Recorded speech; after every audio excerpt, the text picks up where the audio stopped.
All right. So good morning, Rachel. Hi, good morning, Debbie. And good morning, everybody. Rachel and I have been friends for a long time.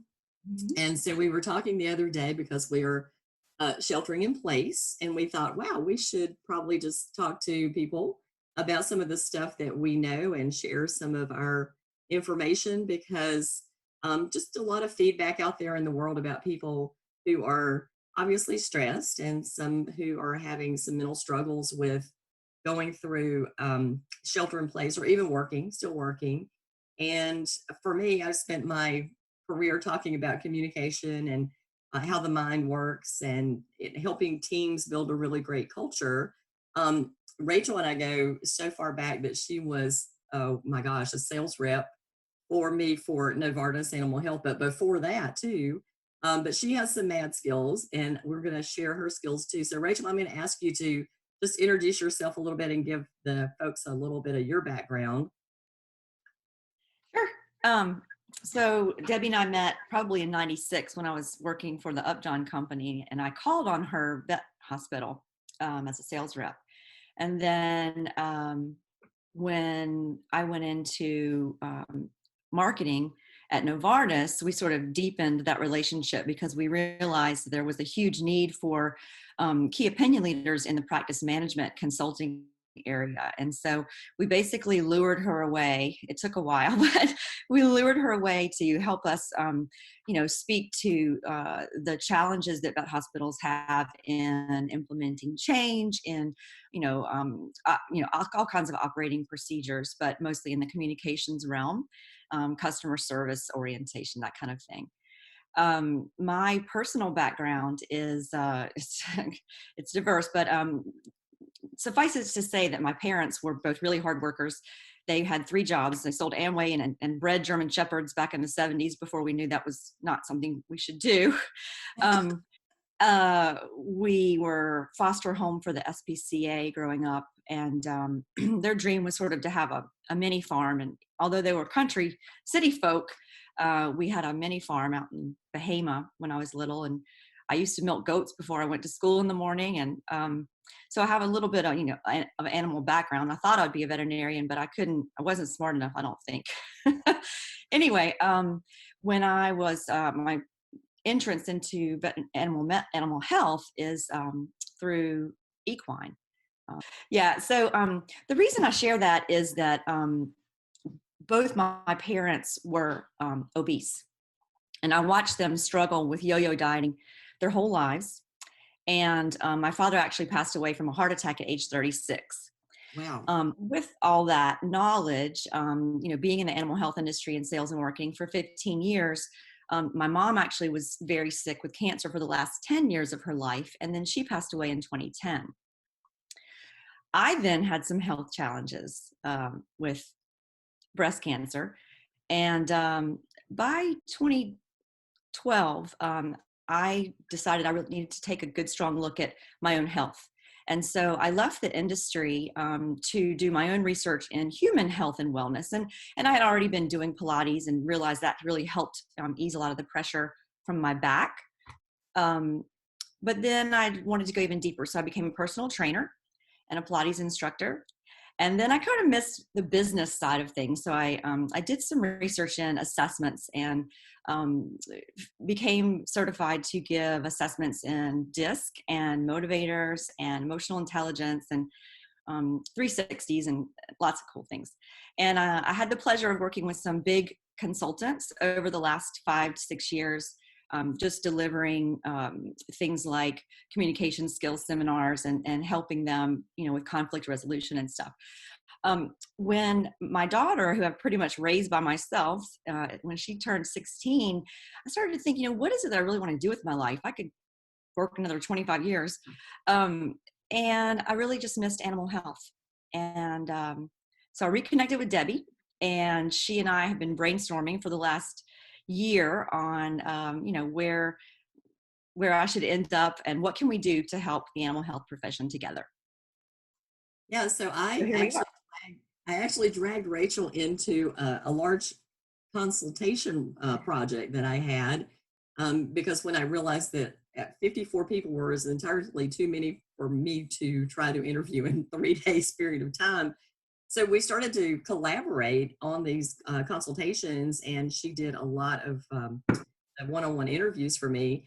But the other thing that happened is we were sharing a 2-room hotel room at that point in time, and she made me get up at 5 o'clock in the morning to go exercise. And so this is what started it. She bribed me with coffee, woke me up, they got me up early, and we went to the gym. And so that kind of started it, because that was in late November, and I had ballooned up more than my normal ballooned weight. So I started to, from Rachel's inspiration and her occasional phone call, going like, "Are you still doing yoga in the morning?" um, watching what I ate and doing a better job of it. And since that time, I've lost 18 pounds, and I started to do yoga every day. So I thought, well, if Rachel could inspire me, then there's a whole lot of people who are out there in the world that probably needed a little inspiration. And I thought maybe she could help a lot of those people too. So today that we decided to record this conversation of, how she got me off the couch, and and then how she can help you guys too. One of the things that we, kind of see a lot in our Facebook feeds, and I know Rachel's seeing it and I am seeing it too, is that people are stressed. They're mentally stressed, but they're also kind of physically stressed because their routine is completely broken. And as someone who's been traveling for the last 14 years as a consultant, this is truly the most normal routine I have had in a very long time. And that I get up in the morning, that I, eat breakfast, that I, get dressed, that I, come into my office and I do my work, and then I shut it off at the end of the day and I go do other things. And I take breaks in the middle of the day too. So we thought maybe, between Rachel's personality profiling skills, emotional intelligence skills, my kind of norm of working from home, from hotel rooms, from being able to adapt wherever the situation was, that we could have a conversation about that. So we kind of thought about some of the stresses that are out there. First of all, I think that certainly veterinary teams are still going to work, and a lot of people are still going to work as essential workers. And there's a constant nagging fear of, what if I catch COVID? What if I catch COVID? And then I'm exposed to that. So that constant fear really does wear on your mind. And in some of my research, I kind of have learned that there's two kinds of fear. There's a useful fear. And useful fear is the thing that leads us to problem solving. So we know that in order to protect ourselves, we are going to, wear our protective equipment. We're going to social distance. We're going to wash our hands. We're going to be really conscious of that. And that is a problem solving based on fear. But there's also toxic fear. And toxic fear is what freezes people, and what it keeps them, their intelligence closes down. And this is one of the reasons that on my earlier video that it actually gotten a lot of views, and thank you guys for that. I talked about meditation and clearing your mind, because when your mind is locked down in fear, it can't think and it can't work the problem. Working in veterinary medicine with doctors and technicians all these years, one of the things that I have learned from them is how to diagnose a problem. And they are very analytical about that. So it's a scientific process. And I learned to teach people in veterinary medicine communication skills by having them apply the scientific process. And so, Rachel, you are emotional intelligence trained. Do you think that that plays into part of the emotional intelligence work that you do, is to really step back and not get overwrought about things, but to use that smart part of your brain to work the problem? Sure. Yeah, that the very definition of emotional intelligence is being able to be self-aware and self-regulate, and then also be aware of other people's emotions and be able to help them through theirs. But truly being able to evaluate a situation and suspend your response for a time of reflection, and truly the components of emotional intelligence is when you recognize there's a stressor, your cortisol level goes up, your heart rate quickens, you get hot, you truly, like Debbie just said, you don't make very good decisions. So yeah. Yeah, and that's a common thing that I think sometimes when we feel people are attacking us personally, or there's the stressors now of clients who are not behaving very well, because they're stressed too, and understanding their stresses or hijacking their brain. For me, when I learned to be a fear-free certified professional, I was so amazed at the what I was learning for animals is how it related to humans, because we truly are just animals at the top of the food chain. And that limbic brain response, it's the same, right? It's our brain is not there to keep us happy. Our brains, it was there so we survive. And often those limbic responses are run away, run away and hide, protect yourself, but they're also creating responses that are illogical. And the story that we tell ourselves is illogical. And the generalizations too, that, that's the other thing, is we want to try to make these, generalizations. And this is kind of a little off topic, but to me, we want to find somebody to blame too. That's the other thing. It's got to be somebody else's fault. And when we see things, like the COVID thing, it's, and people are going, it's because of the Chinese. This is a virus. The virus doesn't care who you are. It's, this is science. Let's go from science and not an emotional response. There is nobody to blame. It is Mother Nature deciding to every now and then just kick us in the butt and make us change our behavior for the better. And what are we going to learn from this? There's always something to be learned from any major disruption. And if we look back over time, this is certainly not the first plague that has come through our world. And every time we get better at handling them. We learn better skill sets. We learn more hygiene. We may never go back to shaking hands again. I'm kind of thinking like the yoga namaste might be a good idea. So when I'm going to greet you, Rachel, this is the next thing I'm going to hey. I love it. See, I think that's a thing. We can make it a thing. We can go ahead. Yeah. Namaste. Yeah. But when we're talking about stress, not only we are on edge, but the people are too. The clients that we're dealing with, or any people out in the public, are certainly very stressed. And just having that emotional intelligence that says, okay, we're all at this stress level. We all feel like we have no control. One of my friends, Dr. Deborah Stone, actually did her dissertation on locus of control. And it's when we feel like we can't control anything. But I laughingly tell people I am old and I have learned a lot of stuff over my life. And one of the things I have learned is I don't control a damn thing. And that's okay, because it's how I react to whatever is happening that matters, not the fact that I can control it. And we can't control that we're working at home when kids run through the Zoom screen or the cat crawls across the computer.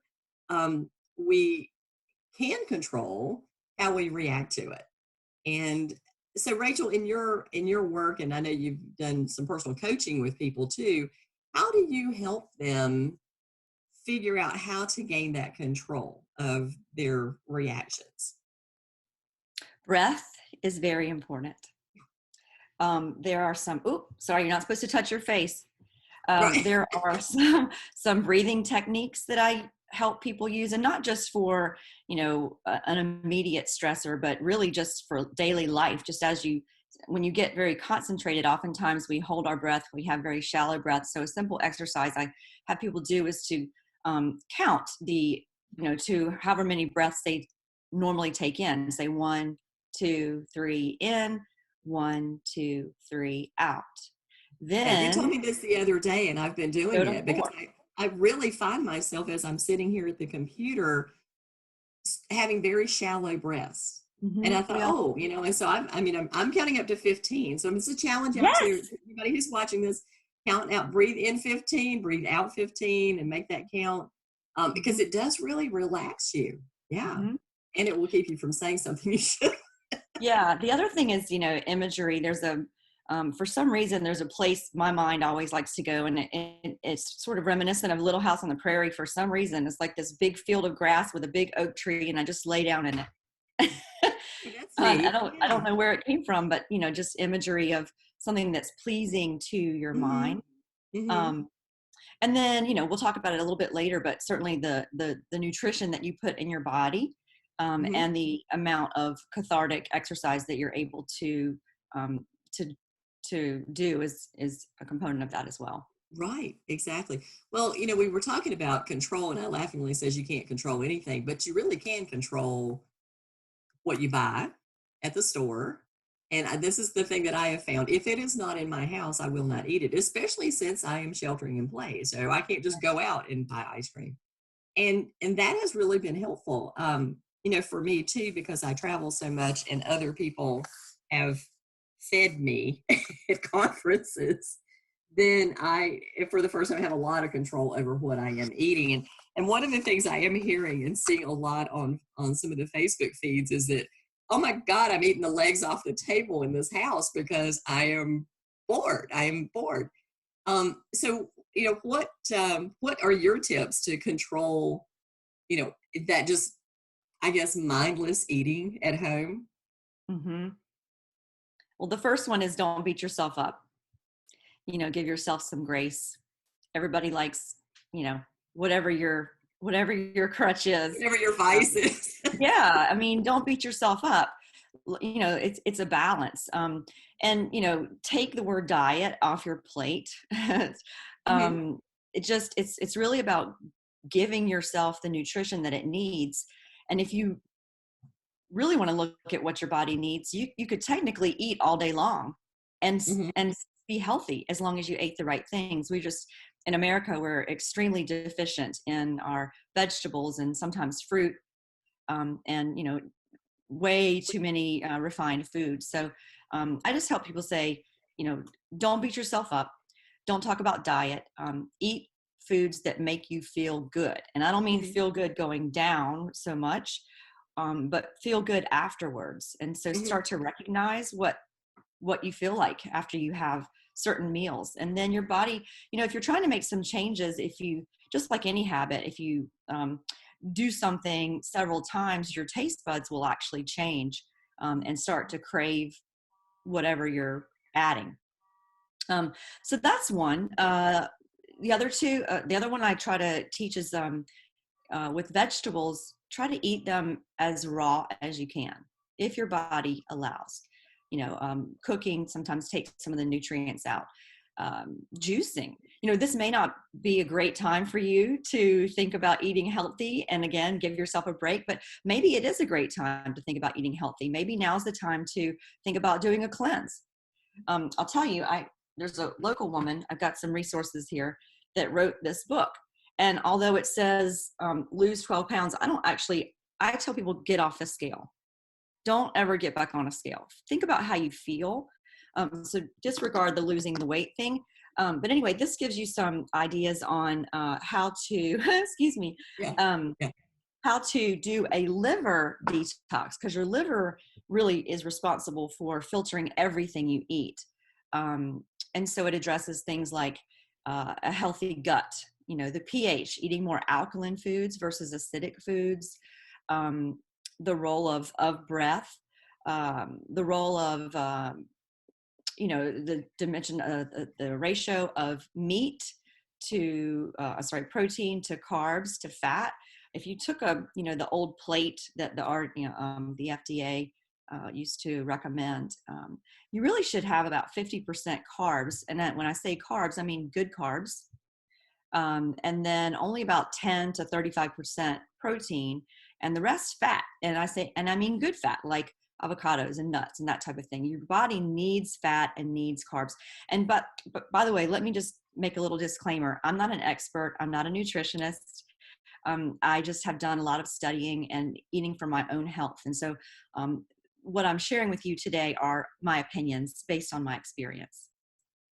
One of the things you mentioned about the nuts, and for me, like in the morning, usually I'll eat a quarter of a cup of granola, and I'll eat about three-quarters of a cup of Greek yogurt. And that protein keeps me full.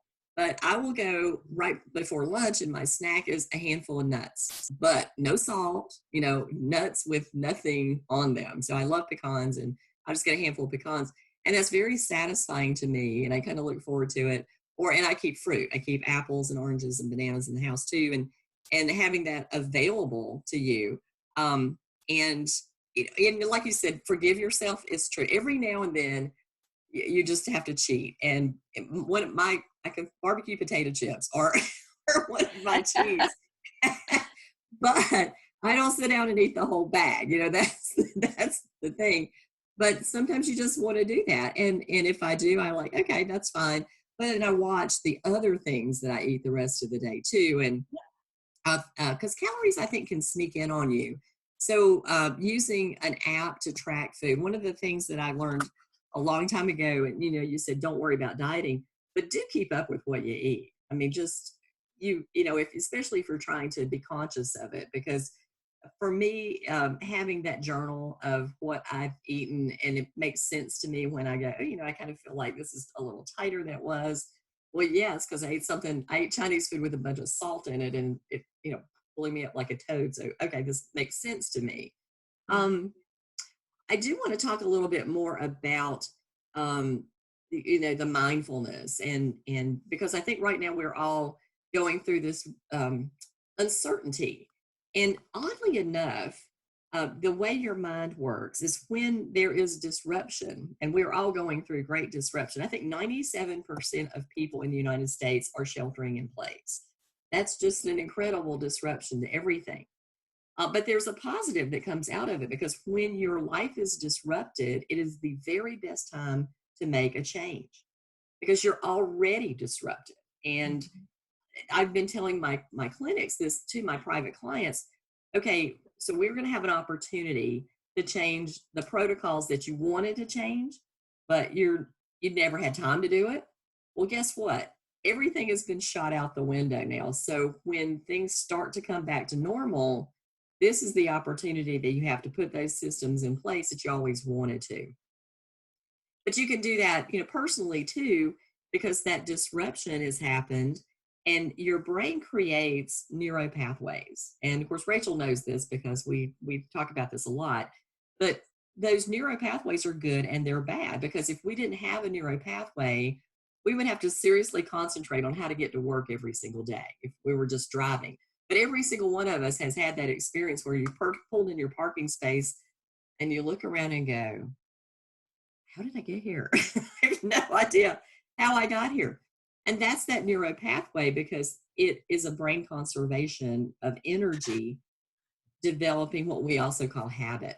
So I laugh, and I when I'm teaching my classes, I said, I guarantee you that every time you shower, you start bathing in the same spot. And have a conscious thought about that. Where do I start to shower? Well, for me, it's always with my left arm. I always start here and work my way up.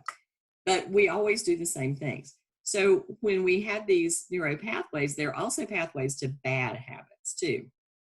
It's why people who will quit smoking for a year or two, and all of a sudden there's a trigger like the stress, and they start back again, because the bad thing about these pathways is they never disappear.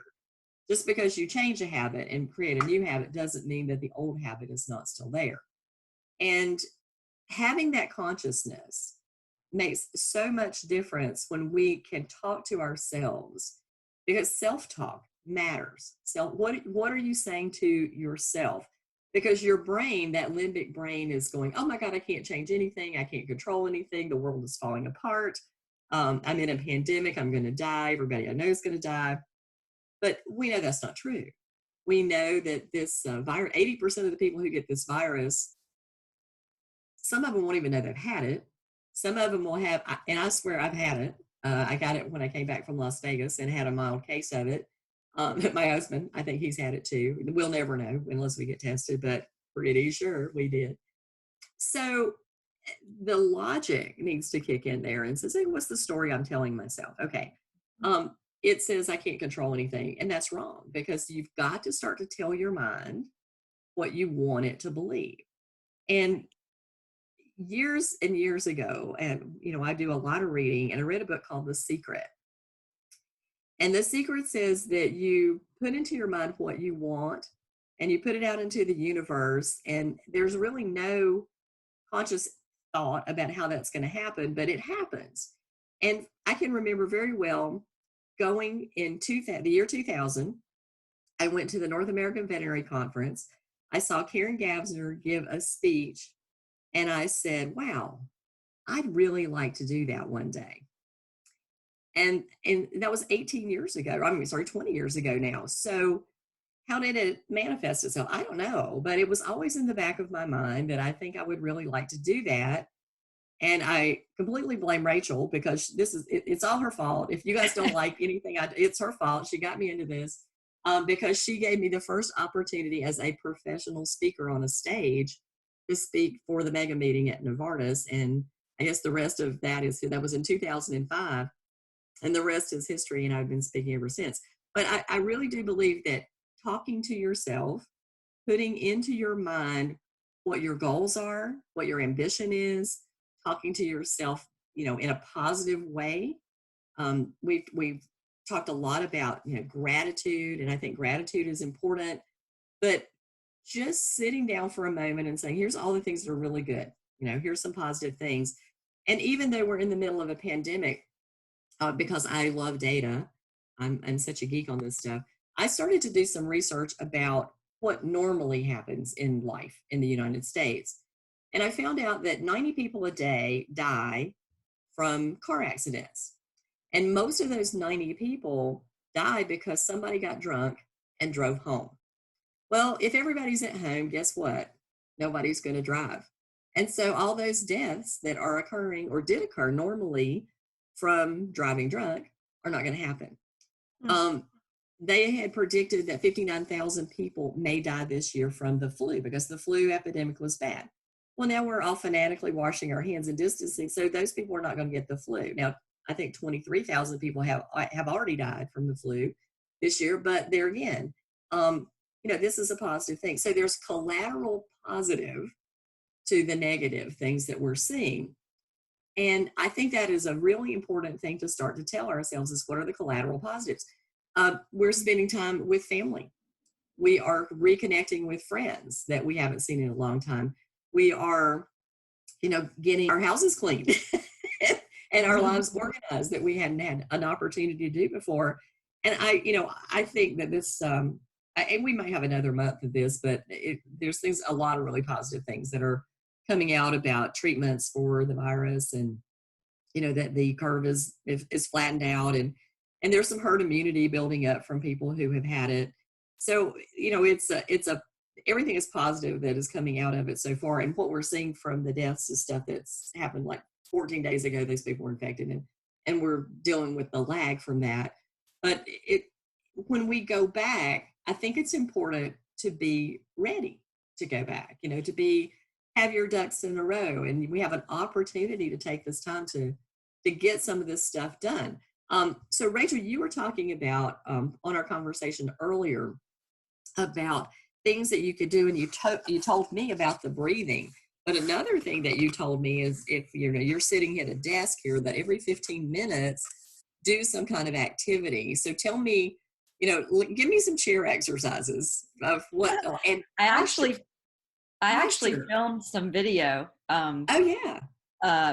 We can share later on or in a subsequent series. But, when you're in your chair, even when you're standing up, think about your head being a balloon, right? A helium balloon. And just think about it elevating. Your core is much more than the two muscles, your rectus abdominis muscles that go from your pubic bone up to your collarbone. It's like, your core is really about your pelvis, but it's about, core health is about your spine being as elongated as it can be, and being able to move in all directions that it's supposed to, meaning forward and back, side to side, and rotate. So a lot of the exercises that I'll share later have to do with making sure that we're moving in all those. But while you're sitting in your chair, think about your head being filled with helium. So you're sitting up really tall. Think about pulling your abs up and in, and think about bringing your shoulders down and back, and just relax your neck. Often we find ourselves, like this because of our smartphones, and we really round it as a society. You're a geek with data. I'm a geek with watching people walk. And we've really evolved from, anatomical position is standing forward with your arms forward. So if you just simply stand with your arms forward or hands facing forward versus facing back. See a lot of people walking around with their hands facing back. Bring your shoulders down and back, hands forward, and then just relax your hands. Now you have good posture. Mm-hmm. Oh yeah, that's just pulling those shoulders back. Yeah. Yeah, I mean, it's like you turn your palms facing forward and then just relax your palms. Mm-hmm. Another one you can do, which is kind of hard to see, but I show it later on. There's my dog bed, is to, sit really tall and pull your knee up, and use your abs, not your hip flexors, to do that. So think about keep really tall while you do that. Mm-hmm. So just in your chair, you can do some things. You can also, keeping your shoulders still, if you have a swivel chair, you can swivel your hips to the right and swivel your hips to the left, and try to use your side body, your oblique muscles, to do that. Oh, yeah. Yeah, and think about growing taller, taller, taller each time you do that. Definitely get up and stretch. We're all guilty of just getting so involved in whatever we're working on that we're like, oh my gosh, 2 hours has passed. What have I done? Another important component, hydrate. Mm-hmm. Hydrate.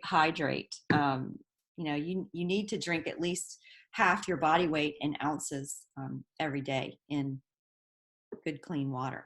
Mm-hmm.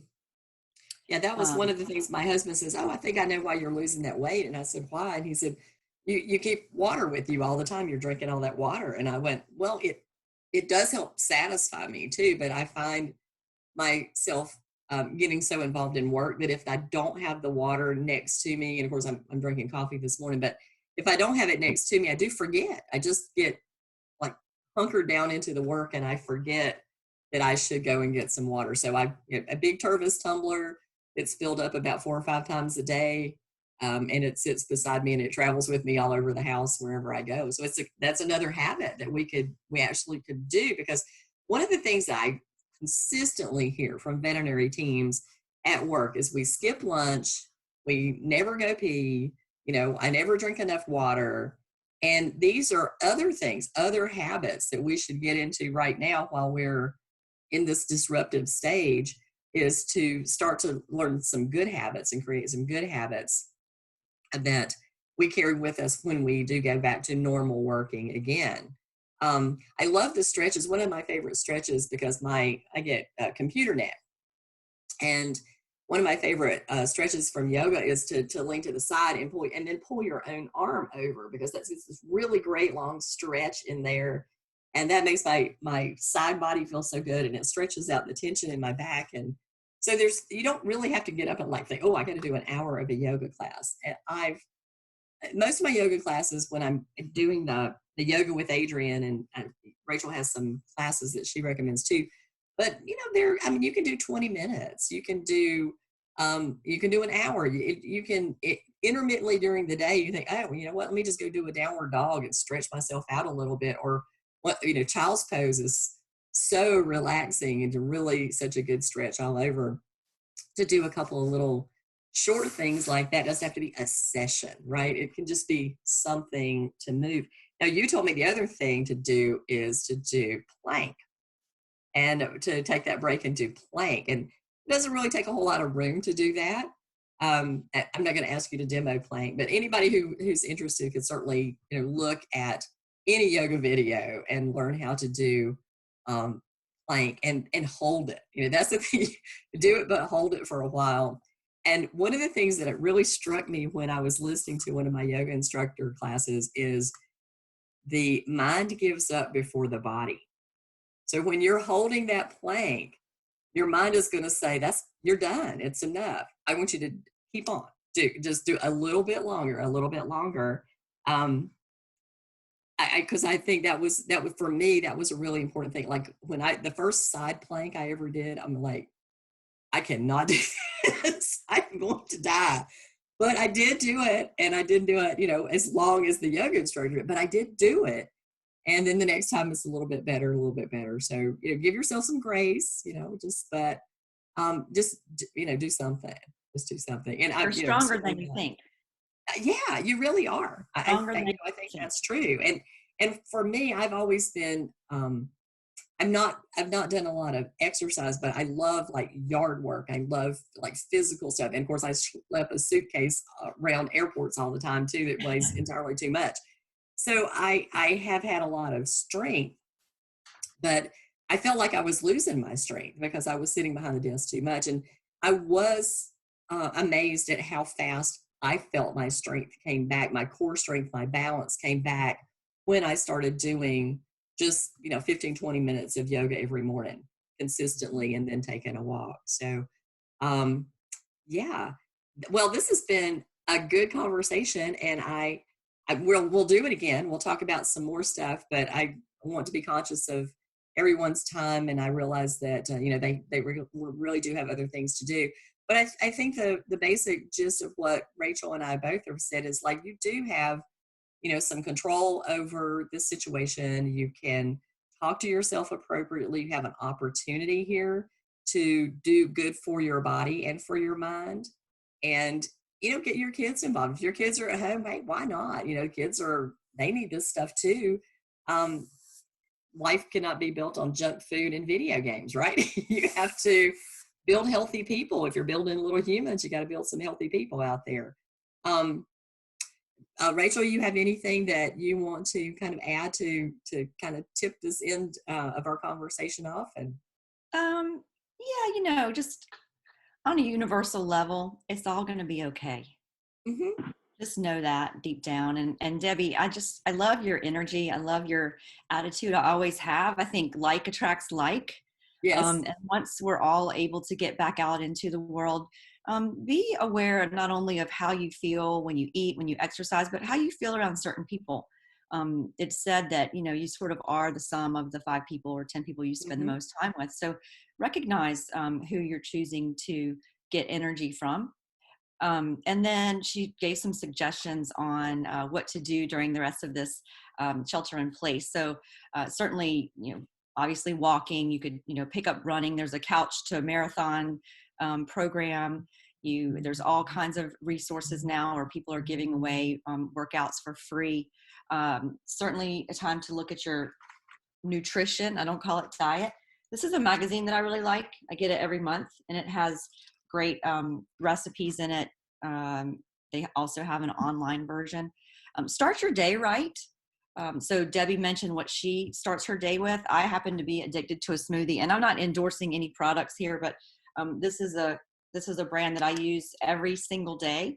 I add super greens and flaxseed to coconut milk, Greek yogurt, almond butter, strawberries, blueberries, banana. Just use your resources. Don't beat yourself up. This is all going to be okay. Yep, absolutely is. Well, I said earlier on the earlier video, since I have been really in business my whole life, my family owned restaurants. I started working in the restaurants when I was 12. And I have been through so many disruptions. As a child, I can remember being um, uh, not really quarantined, but there was a curfew in my town because of the civil rights movement and the race riots. And I remember the very first Black couple that came to eat in our restaurant. And, as a child, to me, it really wasn't significant because I grew up in a restaurant surrounded by all different kinds of races, and I didn't really think anything of it. But I remember that disruption.